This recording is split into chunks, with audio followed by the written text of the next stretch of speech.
El hombre mediocre. Sección 20. Capítulo 7. La mediocracia. 1. El clima de la mediocridad. 2. La patria. Esta es una obra del maestro José Ingenieros. Capítulo 7. La mediocracia. 1. El clima de la mediocridad. En raros momentos, la pasión caldea la historia y los idealismos se exaltan, cuando las naciones se constituyen y cuando se renuevan.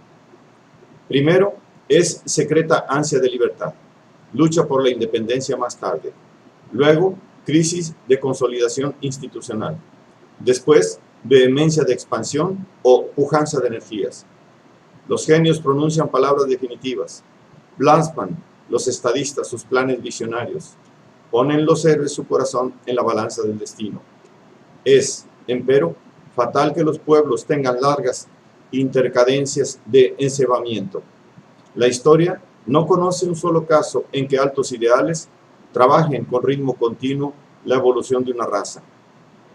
Hay horas de palingenesia y las hay de apatía, con vigilias y sueños, días y noches, primaveras y otoños, en cuyo alternarse infinito se divide la continuidad del tiempo. En ciertos periodos, la nación se aduerme dentro del país, el organismo vegeta, el espíritu se amodorra. Los apetitos acosan a los ideales, tornándose dominadores y agresivos. No hay astros en el horizonte, ni oriflamas en los campanarios. Ningún clamor de pueblo se percibe. No resuena el eco de grandes voces animadoras. Todos se apiñan en torno de los manteles oficiales para alcanzar alguna migaja de la merienda. Es el clima de la mediocridad. Los estados tórnanse mediocracias, que los filólogos inexpresivos preferirían denominar mesocracias.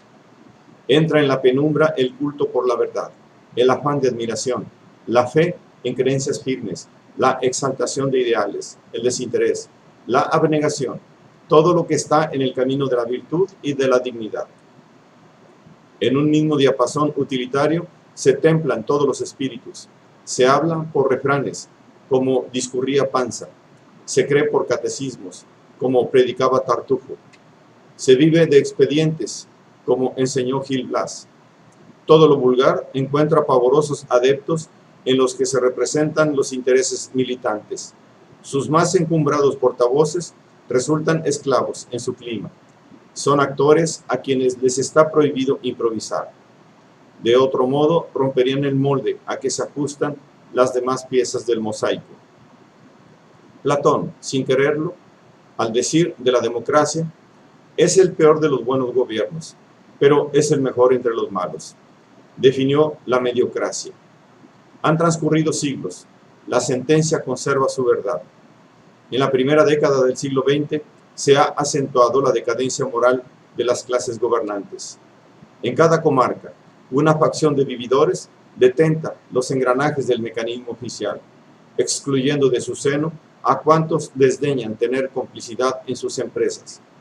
Aquí son castas advenedizas, allí sindicatos industriales, acullá facciones de paraembalde.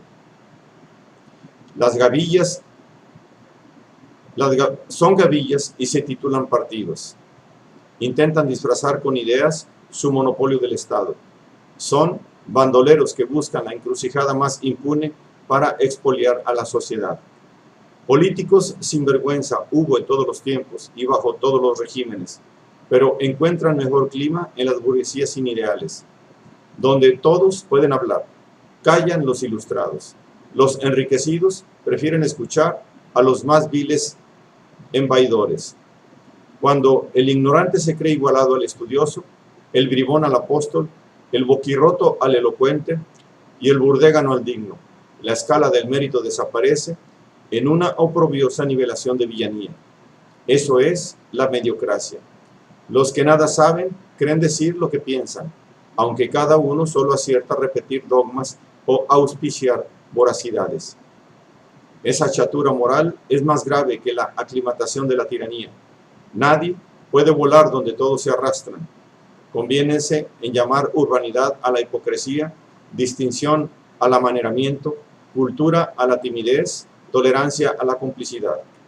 La mentira proporciona estas denominaciones equívocas, y los que así mienten son enemigos de sí mismos y de la patria, deshonrando en ella a sus padres y a sus hijos, carcomiendo la dignidad común. En esos paréntesis de alcornocamiento, aventúranse las mediocracias por senderos innobles. La obsesión de acumular tesoros materiales o el torpe afán de usufructuarlos en la holganza borra del espíritu colectivo todo rastro de ensueño. Los países dejan de ser patrias, cualquier ideal parece sospechoso. Los filósofos, los sabios y los artistas están de más. La pesadez de la atmósfera estorba a sus alas y dejan de volar. Su presencia mortifica a los traficantes, a todos los que trabajan por lucro, a los esclavos del ahorro o de la avaricia. Las cosas del espíritu son despreciadas. No siéndole propicio el clima, sus cultores son contados. No llegan a inquietar a las mediocracias. Están proscritos dentro del país, que mata a fuego lento sus ideales sin necesitar desterrarlos. Cada hombre queda preso entre 1000 sombras que lo rodean y lo paralizan. Siempre hay mediocres, son perennes. Lo que varía es su prestigio y su influencia. En las épocas de exaltación renovadora, muéstranse humildes, son tolerados. Nadie los nota, no osan inmiscuirse en nada. Cuando se entibian los ideales y se reemplaza lo cualitativo por lo cuantitativo, se empieza a contar con ellos. Apercíbense entonces de su número, se mancornan en grupos, se arrebañan en partidos. Crece su influencia en la justa medida en que el clima se atempera. El sabio es igualado al analfabeto, el rebelde al lacayo, el poeta al prestamista. La mediocridad se condensa, conviértense en sistema, es incontrastable. Encúmbranse gañanes, pues no florecen genios. Las creaciones y las profecías son imposibles si no están en el alma de la época. La aspiración de lo mejor no es privilegio de todas las generaciones. Tras una que ha realizado un gran esfuerzo, arrastrada o conmovida por un genio, la siguiente descansa y se dedica a vivir de glorias pasadas, conmemorándose sin fe. Las facciones dispútanse los manejos administrativos, compitiendo en manosear todos los ensueños. La mengua de estos se disfraza con exceso de pompa y de palabras. Acállase cualquier protesta, dando participación en los festines. Se proclaman las mejores intenciones y se practican bajezas abominables.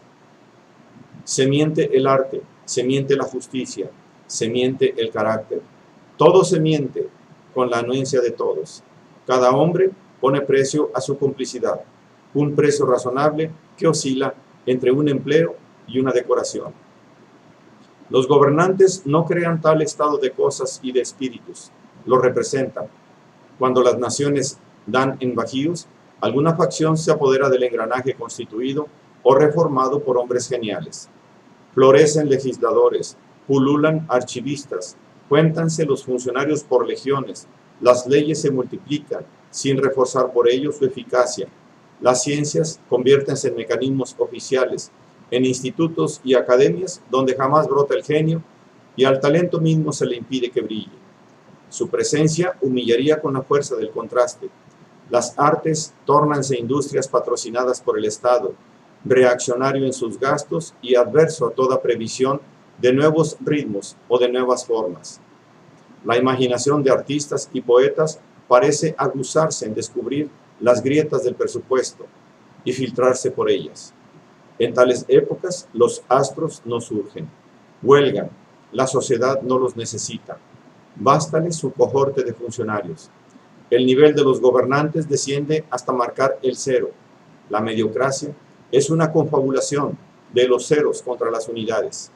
100 políticos torpes juntos no valen un estadista genial. Sumad 10 ceros, 100, 1000, todos los de las matemáticas y no tendréis cantidad alguna, siquiera negativa. Los políticos sin ideal marcan el cero absoluto en el termómetro de la historia, conservándose limpios de infamia y de virtud, equidistantes de Nerón y de Marco Aurelio.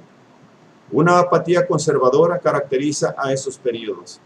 Entibiase la ansiedad de las cosas elevadas, prosperando a su contra el afán de los suntuosos formulismos.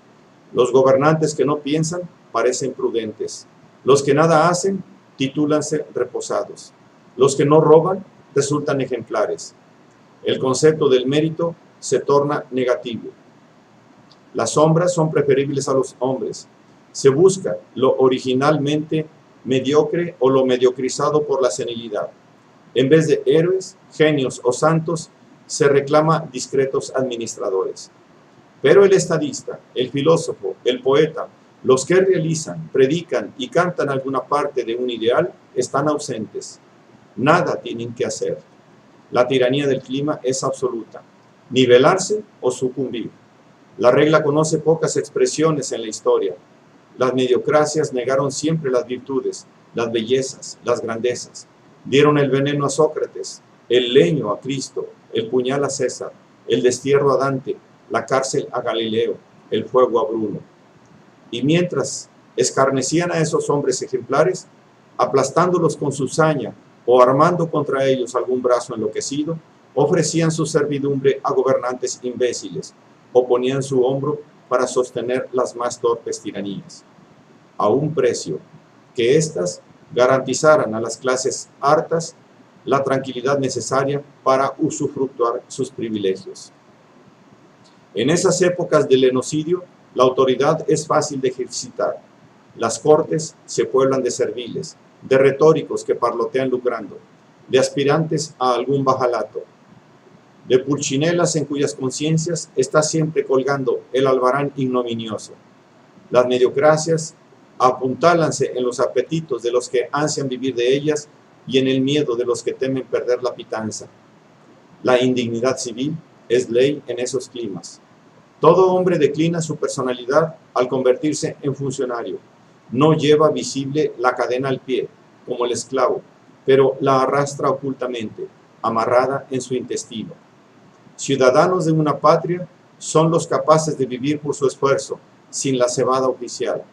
Cuando todo se sacrifica a esta, sobreponiendo los apetitos a las aspiraciones, el sentido moral se degrada y la decadencia se aproxima. En vano se busca remedios en la glorificación del pasado. De ese atafagamiento, los pueblos no despiertan loando lo que fue, sino sembrando el porvenir. 2. La patria.